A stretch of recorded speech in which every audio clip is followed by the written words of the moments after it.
স্বামী বিবেকানন্দ ধর্মসভায় সকলের সামনে বেদকে ব্যাখ্যা করলেন। বেদ আর বিজ্ঞানের যে মিল তাও তিনি প্রমাণ করলেন। কি বলেছিলেন তিনি? আপ্তবাক্য বেদ হইতে হিন্দুগণ তাহাদের ধর্ম লাভ করিয়াছেন।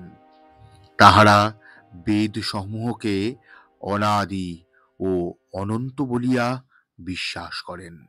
একখানি পুস্তককে অনাদি ও অনন্ত বলিলে এই শ্রোতমণ্ডলীর কাছে তাহা হাস্যকর বলিয়া মনে হইতে পারে বটে, কিন্তু বেদ শব্দ দ্বারা কোনো পুস্তক বিশেষ বোঝায় না।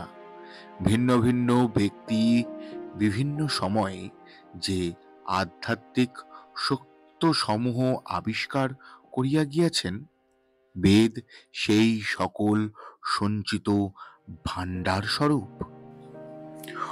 পুরো ব্যাখ্যা শুনতে এক্ষুনি ক্লিক করুন নিচের লিঙ্কে। একা একা শুনবেন না, সবাইকে শোনান। আর কমেন্টে লিখুন জয়তু স্বামীজি।